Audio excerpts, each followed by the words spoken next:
Hello everyone, we are back with this video. Now this is my first unit of the software engineering.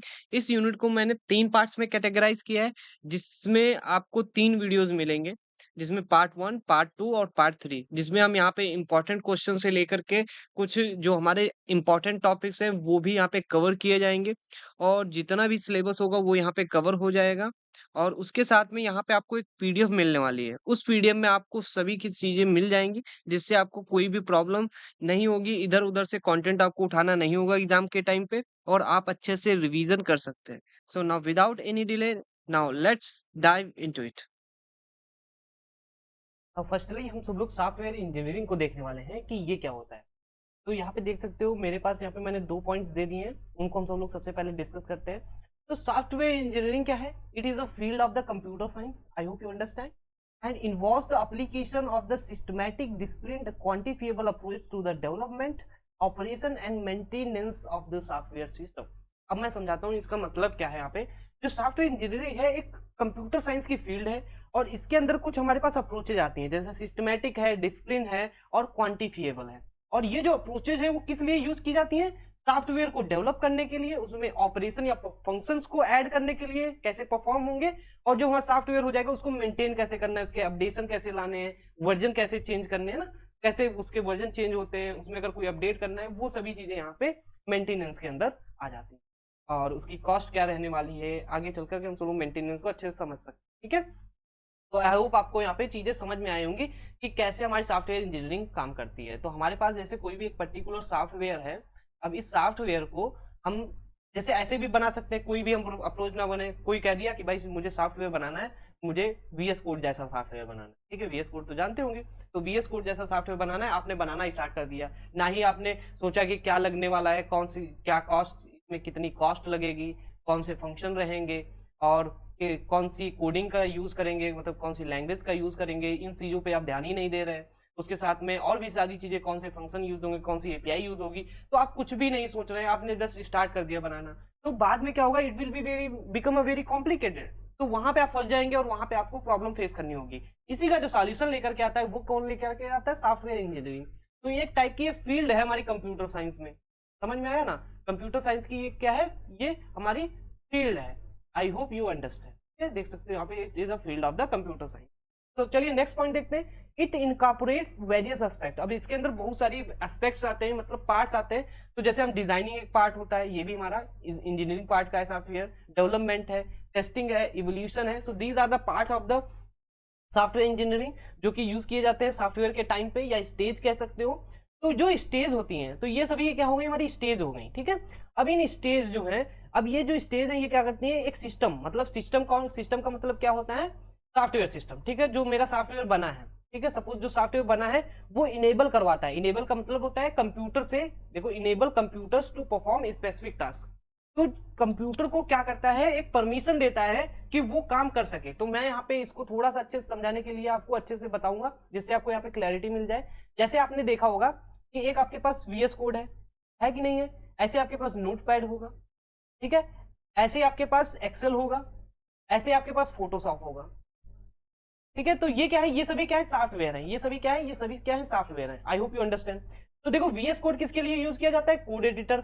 Notepad किसके लिए? Text editor. Excel किस लिए है? ये data sheet के लिए है। फोटोशॉप किसके लिए? इमेज एडिटर है। तो यहाँ पे देख सकते हो जो वीएस कोड है उसका एक स्पेसिफिक काम है, ये कोड एडिट करने के लिए यूज किया जाएगा। तो यहीं पे कहा जा रहा है जो हमारे सॉफ्टवेयर सिस्टम्स होते हैं, यहाँ पे सॉफ्टवेयर सिस्टम लिख लो, या सिस्टम जो इनेबल करता है कंप्यूटर्स को, कंप्यूटर को क्या इनेबल करता है? परफॉर्म स्पेसिफिक टास्क फॉर, किस लिए सॉफ्टवेयर बनाया गया है।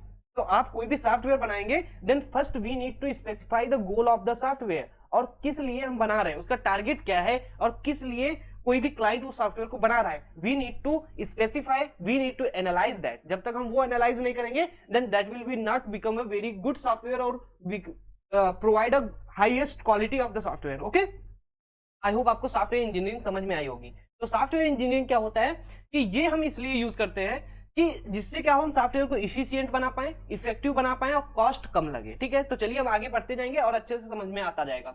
तो देख सकते हो यहाँ पे गोल ऑफ सॉफ्टवेयर इंजीनियरिंग क्या है? Meeting user needs. यूजर की नीड्स को मीट करता है, मतलब जो हमारे क्लाइंट्स हो सकते हैं, स्टेक होल्डर्स हो सकते हैं। स्टेक होल्डर्स को मैं समझाना चाहूंगा एक बार।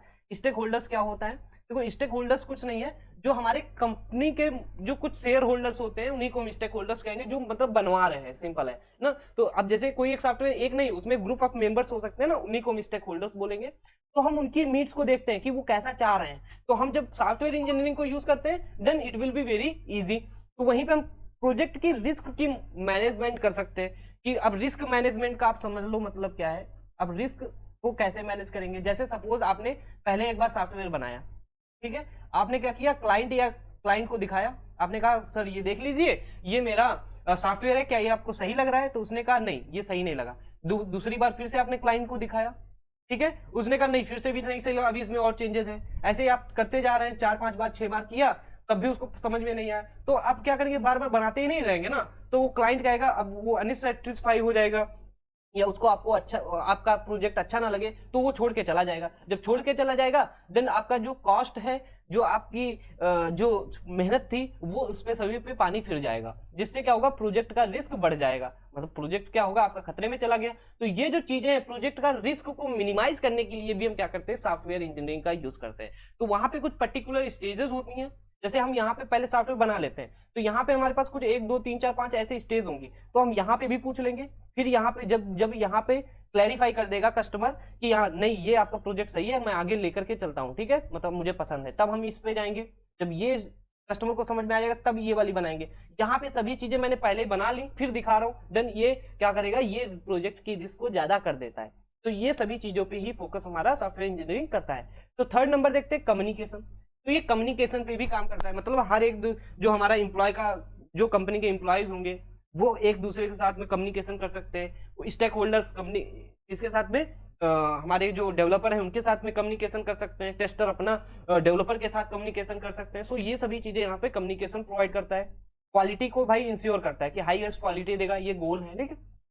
वहीं पे कंट्रोलिंग डेवलपमेंट कॉस्ट को भी डेवलप करने की यहाँ पे कंट्रोल करता है। इंश्योर लीगल कॉम्प्लेंस, यहाँ पे कॉम्प्लेंस लीगल कॉम्प्लेंस भी यहाँ पे। अब लीगल कॉम्प्लेंस को आप मैं समझाना चाहूँ, जैसे आप अगर कोई भी जैसे सॉफ्टवेयर इंजीनियरिंग यूज करते हैं तो यहाँ पे इंश्योर करता है ये क्या, लीगल कॉम्प्लेंस। और लीगल कॉम्प्लेंस का मतलब क्या होता है कि जो गवर्नमेंट के रूल्स हैं, जो गवर्नमेंट का स्टैंडर्ड है, तो यहाँ पे देख सकते हो जो गवर्नमेंट के आपके जो रूल्स होते हैं, ठीक है, गवर्नमेंट के जो यहाँ पे रूल्स हैं, वहीं पे जो स्टैंडर्ड्स हैं, ठीक है, तो वो सभी चीजें यहाँ पे ध्यान दी जाती हैं। जो आपका प्रोडक्ट बन रहा है वो लीगल है कि नहीं है, ठीक है, तो ये सभी चीजें यहाँ पे ध्यान दी जाती है। तो अगर मैं इसको समराइज करना चाहूँ तो आप ये पढ़ सकते हैं। तो गोल क्या होता है, goal is to deliver software, मतलब सॉफ्टवेयर इंजीनियरिंग का गोल क्या है, डिलीवर करना सॉफ्टवेयर को। और इसमें क्या, सिर्फ सॉफ्टवेयर को डिलीवर नहीं करना, add the value to the user. जो सॉफ्टवेयर डेवलप किए हो वो वैल्यू करे यूजर्स के लिए, ऑर्गेनाइजेशन जिसने बनवाया है, सोसाइटी जो यूज करेगा, और contributing to the innovation, efficiency और प्रोग्रेस। इन चीजों पे यहाँ पे ध्यान भी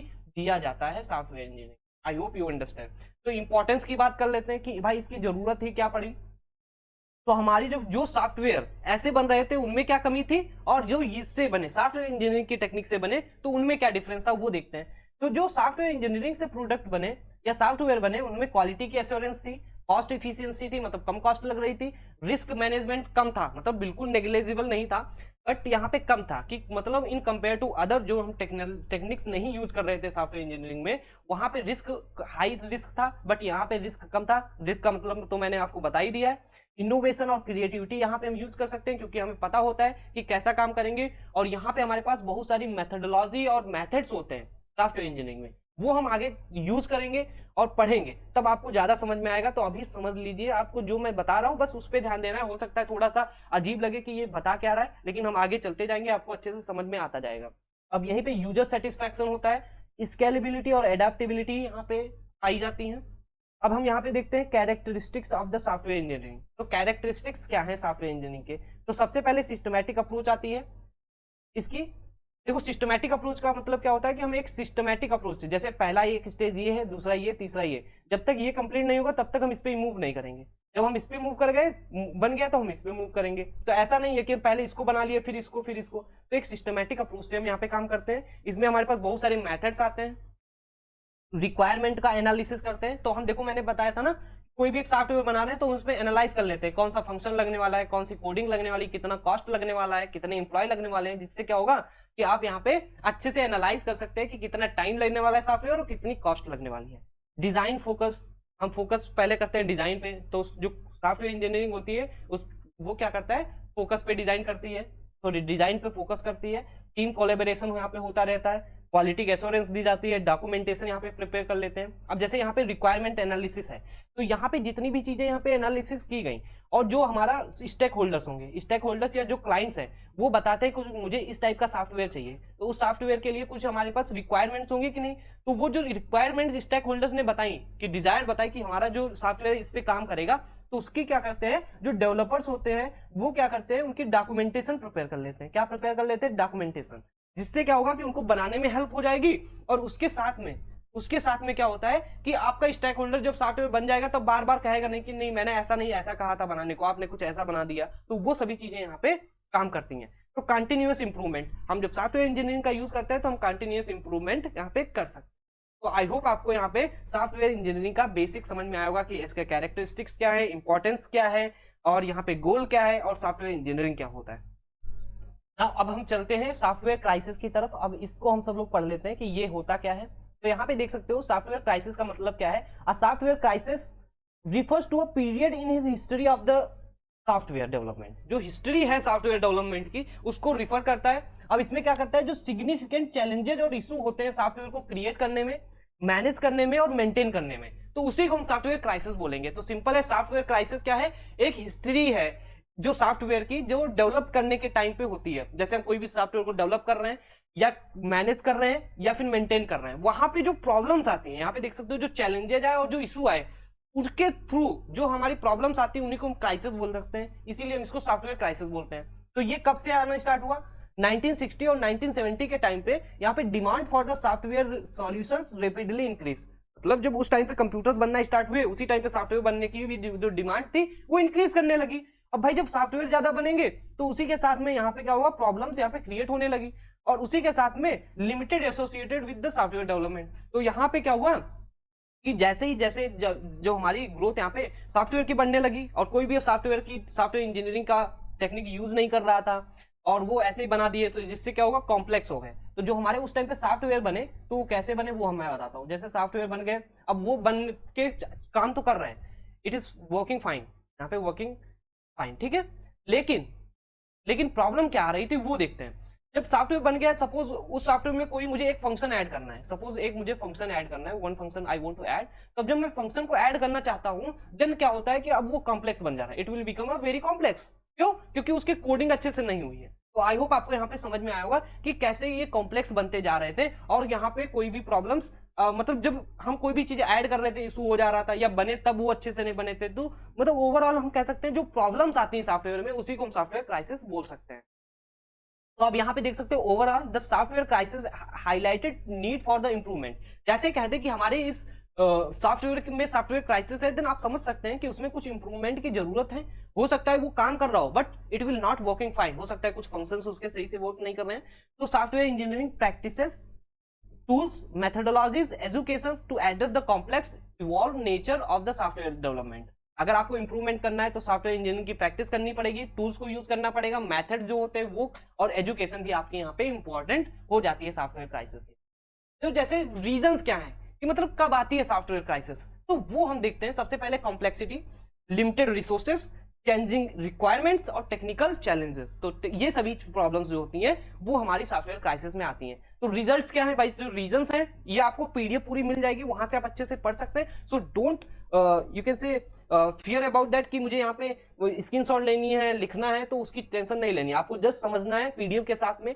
आपको हो सकता है अगर नहीं समझ में आ रहा, लिख के भी प्रैक्टिस कर सकते हैं। तो प्रोजेक्ट फेलियर्स हो जाते हैं भाई, रीजंस क्या है कि अगर ये रीजंस आए तो रिजल्ट क्या आएगा। प्रोजेक्ट फेल हो सकता है, शेड्यूल डिले हो सकता है, मतलब आपने कहा 3 महीने में डिलीवर करने को, वो 4 महीने 5 महीने ले रहा है। इनएफिशिएंसी हो जाती है, कॉस्ट अवरेंस का मतलब कॉस्ट ज्यादा लगने लगती है, क्वालिटी का इशू हो जाता है, और यहाँ पे स्किल की शॉर्टेज हो जाती है। अब स्किल शॉर्टेज को मैं थोड़ा सा समझाना चाहूंगा। जैसे किसी आप एक पर्टिकुलर सॉफ्टवेयर यहाँ पे बना रहे थे, उसमें हो सकता है कि कोई एक पाइथन का लैंग्वेज यहाँ पे यूज हो रही थी, बट आपने क्या किया, यहाँ पे सॉफ्टवेयर क्राइसिस हुई, या किसी यहाँ पे देख सकते हो, यहाँ पे कोई दूसरा अभी उस पे यहाँ पे आपने जो पाइथन यूज किया उससे हो सकता है आप नहीं बना पाए, और आपके पास डेवलपर कौन सा था, पाइथन डेवलपर, वहां से उससे सक्सेसफुल ये सॉफ्टवेयर नहीं हुआ। आप क्या चाहते हैं कि नहीं अब दूसरी मैं कोई लैंग्वेज से बनाऊं, सपोज जावा से, तो अब आपके पास डेवलपर ही नहीं है, तो आपको या तो डेवलपर ढूंढ के लाओ, तो उसका अलग से कॉस्ट देना पड़ेगा, उसका अलग से पेमेंट करना पड़ेगा। अगर यही जो डेवलपर है वो पाइथन सीखा है, उसको जावा सिखाओ, तब या तो काम कर पाए, तो वहां पे टाइम लगेगा सीखने में, और हो सकता है उतना अच्छा डेवलपर बन ना पाए जावा का। तो ये सभी स्किल शॉर्टेज यहाँ पे हो जाती हैं। तो अब यहाँ पे शेड्यूल डिले तो आपको पता ही चल गया, कॉस्ट ओवरेंस का मतलब यहाँ पे पता ही चल गया कि अब देखो यहाँ पे कॉस्ट ओवरेंस का मतलब पहले पाइथन डेवलपर दे रहे थे, अगर जावा को हायर करेंगे, जावा डेवलपर को, तो वहाँ पे कॉस्ट और ज्यादा लगेगी, तो यहाँ पे कॉस्ट ओवरेंस हो जाएगी। समझ में आ गया ना? तो ये सभी चीजें यहाँ पे सॉफ्टवेयर क्राइसिस में आती हैं। ये इंपॉर्टेंट टॉपिक है, 2 मार्क्स और 5 मार्क्स में यहाँ पे आ सकता है, तो आप इसको पढ़ के जाएं, ठीक है। तो अब हम यहाँ पे 2 चीजों को पढ़ने वाले हैं कि हमारे पास मॉड्यूल और यहाँ पे कंपोनेंट में क्या डिफरेंसेस हैं, ठीक है। तो सबसे पहले मॉड्यूल्स को पढ़ते हैं। तो मॉड्यूल्स क्या होते हैं? Self content unit of the software for इनकैप्सुलेटिंग related functionalities. जो हमारी इनकैप्सुलेटेड रिलेटेड फंक्शनैलिटीज होती हैं सॉफ्टवेयर की, जो सेल्फ कंटेंट यूनिट होती हैं, उनको बोलते हैं। अभी आगे हम पढ़ते जाएंगे, समझ में आता जाएगा। Focus on organizing code based on the functional requirement. जो फंक्शनल रिक्वायरमेंट्स होती हैं, जैसे आपका सॉफ्टवेयर है, तो आपने नहीं देखा होगा कि मोबाइल लेके आते हैं तो आप कहते हैं इसमें कौन कौन से फंक्शन है, इस ये कैसे वर्क करता है, तो उसी हिसाब से तो आपका कोई सॉफ्टवेयर बनता है, उसमें बहुत सारे फंक्शन होते हैं, डिलीट करना और लॉग इन करना, लॉग आउट करना, साइन अप करना, किसी भी कोड को एडिट करना, किसी चीज को, कोई भी बहुत सारी फंक्शन हो सकते हैं ना। तो represents a logical function aspect of the systems. जो हमारे लॉजिकल फंक्शंस होते हैं, जैसे लॉग इन लॉग आउट, जैसे आप फ्लिपकार्ट देखेंगे उसमें ऑर्डर करना, उसमें चेकआउट करना, पेमेंट करना, ये जो चीजें हैं वो सभी हमारे क्या होते हैं? फंक्शन होते हैं, ठीक है। आई होप यू अंडरस्टैंड। तो उन्हीं फंक्शंस को हम मॉड्यूल कहते हैं। तो यहाँ पे देख सकते हो, developed and maintained with in the same code base और प्रोजेक्ट। जो हमारे मॉड्यूल्स होते हैं, मॉड्यूल्स तो आपको समझ में आ गया, जो फंक्शंस होते हैं उन्हीं को मॉड्यूल बोलते हैं। और जो ये मॉड्यूल्स होते हैं, तो जैसे हमारे पास एक सॉफ्टवेयर है फ्लिपकार्ट का, ठीक है, फ्लिपकार्ट है हमारे पास, तो फ्लिपकार्ट के अंदर जो फंक्शन बना दिए गए, सपोज जो मॉड्यूल्स बना दिए गए हैं, तो वो सिर्फ फ्लिपकार्ट के लिए हैं, हम किसी दूसरे सॉफ्टवेयर के लिए नहीं यूज कर सकते। ये आपको ध्यान रखना है, यही आपका यहाँ पे कहना है, develop and maintain with in a same code base और प्रोजेक्ट्स। तो जैसे एग्जांपल क्या है? User authentication. आप देखेंगे जितनी वेबसाइट बनाते हैं सबके लिए अपना अपना यूजर ऑथेंटिकेशन बनाते हैं। प्रोडक्ट को मैनेज करना है, सभी अपने अपने हिसाब से प्रोडक्ट मैनेज करेंगे। या ऑर्डर प्रोसेसिंग जो फ्लिपकार्ट में होती है वो अपनी अलग होती है, ऐसे अमेजन की अलग होगी, ऐसे अपनी अपनी अलग होती है। लेकिन अगर हम यहाँ पे बात करें इसकी सॉफ्टवेयर कंपोनेंट की, कंपोनेंट क्या होता है वो देखते हैं। Reusable unit of the software providing some technical functionalities और encapsulating technical concern with the well defined interfaces and design for reuse, interoperability और स्केलेबिलिटी। ये क्या होते हैं कि रीयूज करने के लिए, मतलब एक बार मैंने बना लिया तो मैं कितनी बार भी इसको यूज कर सकता हूँ। स्केलेबल होते हैं, और यहाँ पे देख सकते हो कि डेवलप्ड एंड मेंटेन इंडिपेंडेंटली। ये इंडिपेंडेंट मेंटेन किया जा सकते हैं और डेवलप किए जाते हैं। जैसे मैंने कहा, जो ऑथेंटिकेशन था मॉड्यूल का, जो ऑथेंटिकेशन सिस्टम होता है वो एक टाइप का मॉड्यूल है, तो क्या हम इसको अलग से होस्ट कर सकते हैं? नहीं होस्ट कर सकते। ये फ्लिपकार्ट के साथ है तो फ्लिपकार्ट के ही साथ होस्ट होगा। लेकिन अगर आप यहाँ पे सॉफ्टवेयर कंपोनेंट की बात करते हैं, तो हम इसको अलग से भी इसको क्या कर सकते हैं? डेवलप कर सकते हैं, इसको होस्ट कर सकते हैं, इसको डिप्लॉय कर सकते हैं। तो जैसे डेटाबेस हो गया, उसको हम अलग से होस्ट कर सकते हैं। लॉगिंग सिस्टम हो गया, पेमेंट का गेटवे हो गया, मतलब कैसे पेमेंट करना है। तो देखो पेमेंट गेटवे जैसे आपका हो गया पेटीएम का, तो देखो वो अमेजोन पे भी है, हमारा फ्लिपकार्ट पे भी है, ऐसे हमारे पास मिंत्रा है, उस पे सब पे है ना। तो ये जो चीजें हैं वो आपको समझ में आ गई। जैसे लॉगिंग सिस्टम क्या होता है, लॉगिंग का सिस्टम क्या होता है, जैसे नहीं एरर मैसेज, सक्सेस मैसेज, ये एक बार मैंने बना लिया, वो सभी मैं उस टाइप से यूज कर सकता हूँ, ठीक है। तो आई होप यू अंडरस्टैंड कि ये कैसे काम कर रहे हैं। तो आप यहाँ पे देख सकते हो, इसकी अगर मैं शॉर्ट समराइज करूं तो modules organize code by functionalities, ये फंक्शन से काम करते हैं। वहीं पे सॉफ्टवेयर कंपोनेंट होते हैं, ये रीयूजेबल होते हैं और टेक्निकल कैपेबिलिटीज पे काम करते हैं। तो अब इसके बाद में एक और अच्छा डिफरेंस है, वो मैं देखता हूँ software engineering versus conventional engineering. तो सबसे पहले हम कन्वेंशनल को पढ़ेंगे, फिर सॉफ्टवेयर को, ठीक है। तो चलिए सॉफ्टवेयर कन्वेंशनल इंजीनियरिंग को पढ़ लेते हैं। तो कन्वेंशनल इंजीनियरिंग का मतलब होता है जो पुराना मेथड जो यूज होते थे उनको हम देखते हैं। तो पहले जो कन्वेंशनल इंजीनियरिंग थी उसमें क्या होता था? साइंस, मैथमेटिक्स, इंपेरिकल नॉलेज का यूज करते थे। वहीं पे concern with building physical products and high construction cost, okay, और emphasizing mass production has well defined design requirements and develop tangible products and follow regulation and standards, okay, may use traditional projects and manageable approaches। तो ये सभी चीजें यहाँ पे use की जाती थी। हम यहाँ पे ट्रेडिशनल अप्रोचेस का यूज करते थे कोई भी सॉफ्टवेयर को बनाने के लिए। वहीं पे जो टेंजिबल प्रोजेक्ट्स का मतलब क्या होता था, अगर मैंने एक बार प्रोडक्ट बना लिया then we will not able to make like हम कैसे उसको चेंज कर पाएंगे। जैसे आपने कोई एक घर बना लिया then you can not be like easy to change. अगर आपने कोई फाउंडेशन क्रिएट कर ली तो क्या आप उसको इतनी जल्दी चेंज कर सकते हैं इन कंपेयर टू सॉफ्टवेयर। सो यही इसका कहने का मतलब है, it is not intangible, so tangible होता है प्रोडक्ट।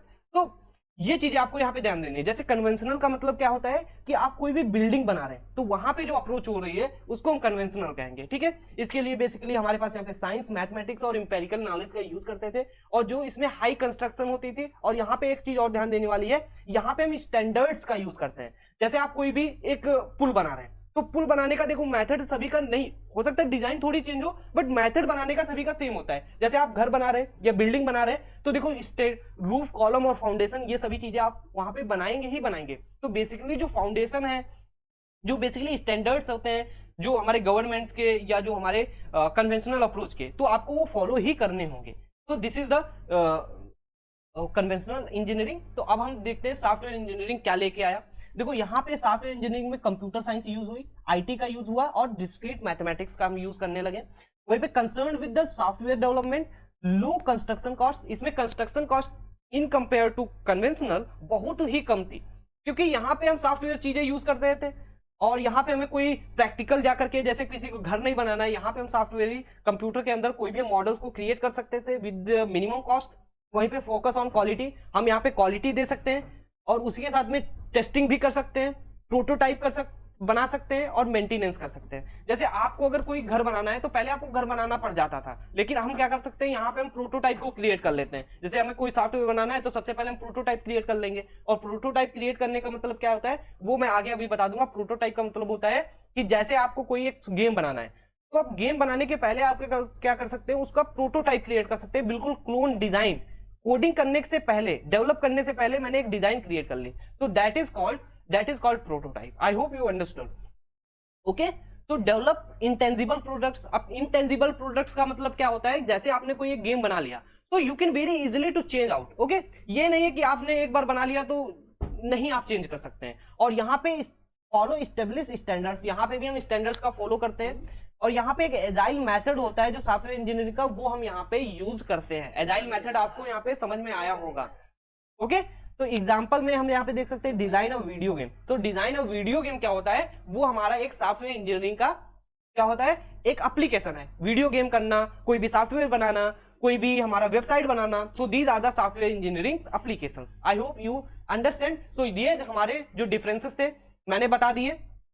अगर आपको डिफरेंसेस आता है तो आप इजीली लिख पाएंगे। मैंने यहाँ पे डिफरेंसेस लिखे नहीं है, आप यहाँ पे एक एक करके आप समझ भी सकते हैं कि क्या इसमें डिफरेंसेस हैं, जो आपको एग्जाम में आएंगे वो अपनी तरफ से यहाँ पे लिख सकते हैं। तो ये बेसिकली हमारा ये सॉफ्टवेयर इंजीनियरिंग प्रोसेस और कन्वेंशनल इंजीनियरिंग प्रोसेस कैसे वर्क करता है वो मैंने यहाँ पे आपको बताने का ट्राई किया।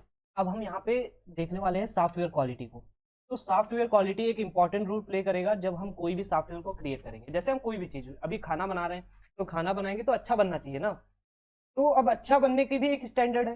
देखा होगा कि हम जब लोग खाना बनाते हैं तो उसके पहले क्या करते हैं, सॉरी उसके बाद में क्या करते हैं, किसी को टेस्ट करवाते हैं तो उसका नमक सही है कि नहीं सही है, उसका स्वाद कैसा है, उसमें जो मिर्च पड़ी है वो कैसी है, तो जो भी इंग्रेडिएंट्स हैं और उनकी सभी चीजों की हम क्या करते हैं, उसकी टेस्टिंग करते हैं। तो ऐसे ही सॉफ्टवेयर क्वालिटी के क्या होते हैं कि स्टैंडर्ड बने हुए हैं हमारे जो सॉफ्टवेयर इंजीनियरिंग फील्ड में है, तो वो आपको यहाँ पे मीट करवाने होते हैं। अगर वो मीट कर गए then your software will be good.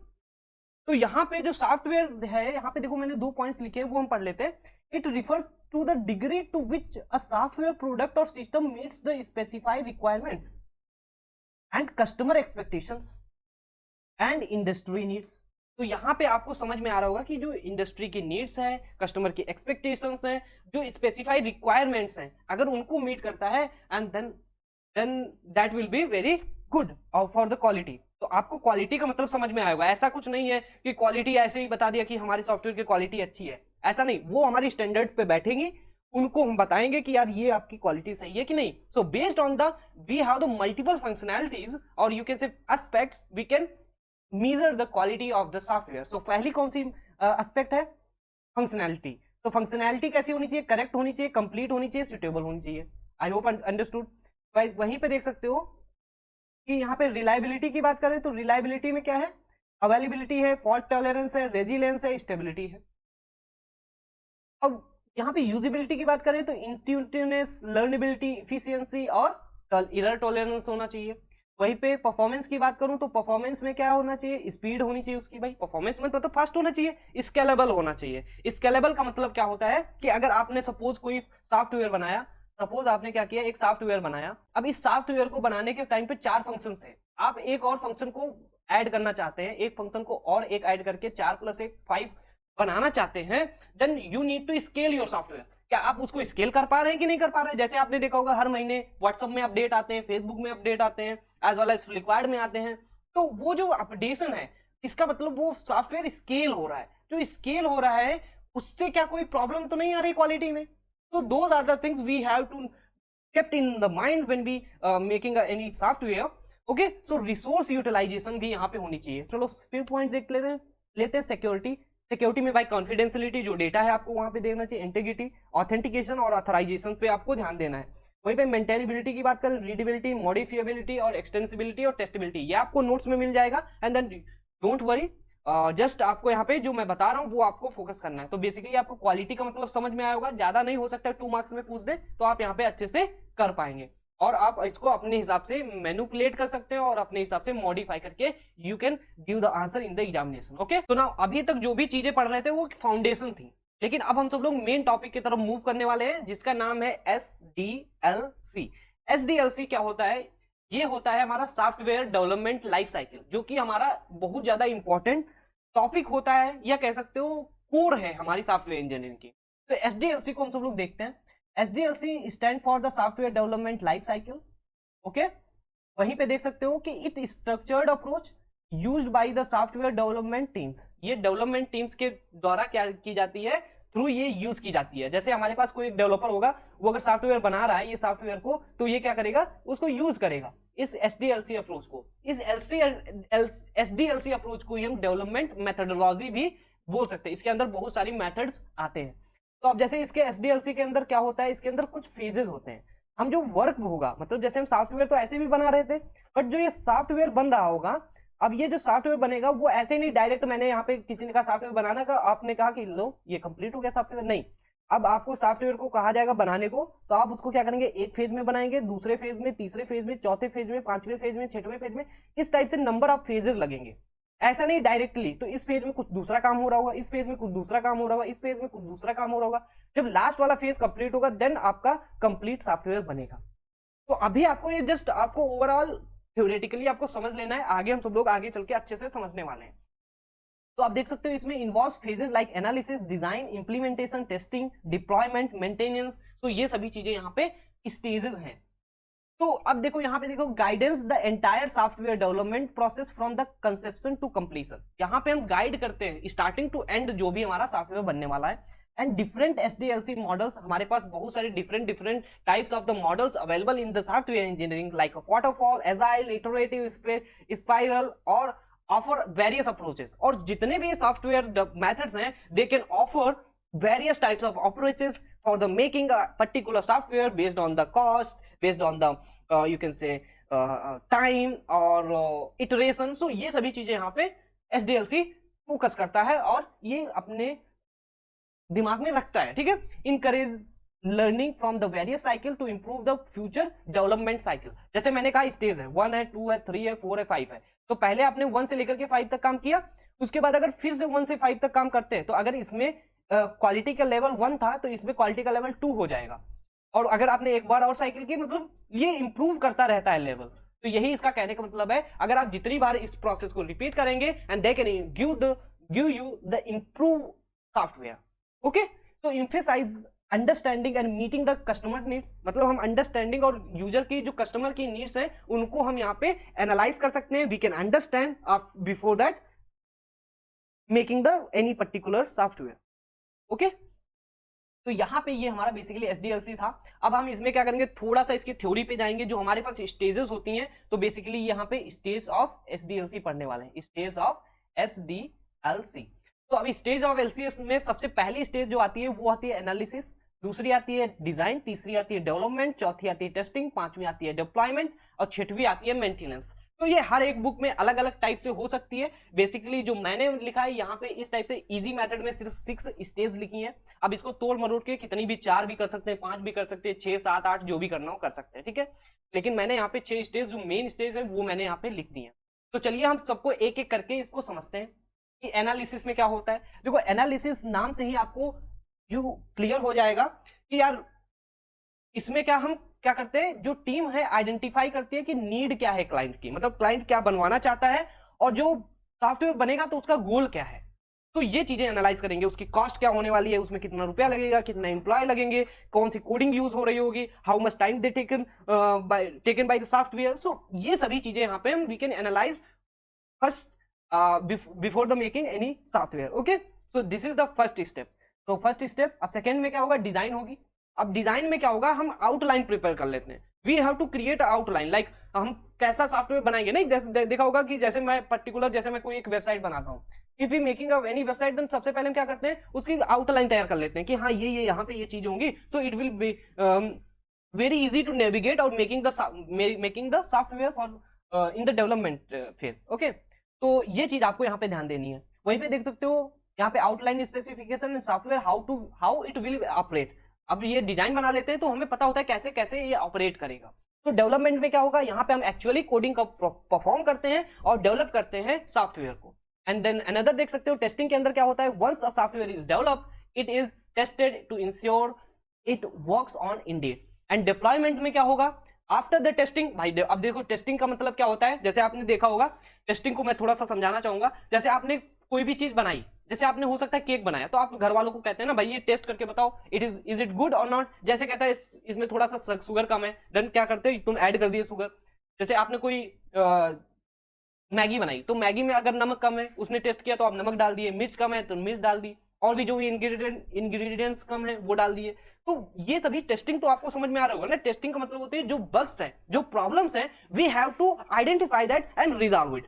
Okay, तो डिप्लॉयमेंट को भी देख लेते हैं। After the testing software is launched और डिप्लॉयड। देखो आप क्या करते हैं कि कोई एक सॉफ्टवेयर को बना करके रखना is it not necessary, we have to go on the live on the server. तो सर्वर पे जाने के लिए वी हैव टू डिप्लॉयमेंट और प्रोडक्ट। तो हम प्रोडक्ट को डिप्लॉय करेंगे, लॉन्च करेंगे, जिससे क्या होगा कि जो यूजर्स हैं they can use our product. जैसे वीएस कोड है, वीएस कोड को आपने बना के रख लिया, so why you making this type of software.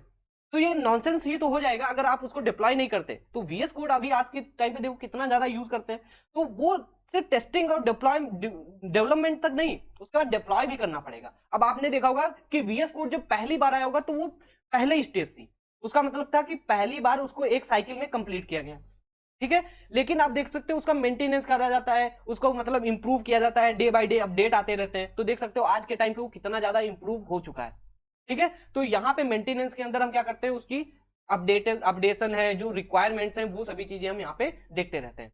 I hope you understand. तो यहाँ पे देख सकते हो ये हमारी बेसिकली कुछ साइकिल होती है। सबसे पहले analysis, design, development, testing, deployment और मेंटेनेंस।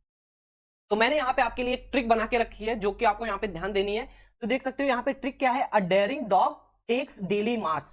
तो इसका मतलब क्या है कि यहाँ पे अगर आप ये याद कर लेते हैं तो आपके ये जो स्टेजेस हैं वो एक सीरियल वे में you can easy to learn. So A means analysis, daring means यहाँ पे design, dog means development, takes means testing, daily means यहाँ पे देख सकते हो deployment and march means maintenance। Okay, I hope आपको ये ट्रिक समझ में आई होगी। अगर अच्छी लगी है देन क्या कर सकते हो, वीडियो पे आप कमेंट कर सकते हो ये कैसी वीडियो आपको ट्रिक लगी है ना। यहाँ पे हमारा फर्स्ट पार्ट कंप्लीट होता है। अब हम यहाँ पे नेक्स्ट जो वीडियो आएगा उसमें हम सेकंड पार्ट को कवर करेंगे। ऐसे फर्दर थर्ड पार्ट में हम यहाँ पे अपनी यूनिट को कंप्लीट कर देंगे। ओके, तो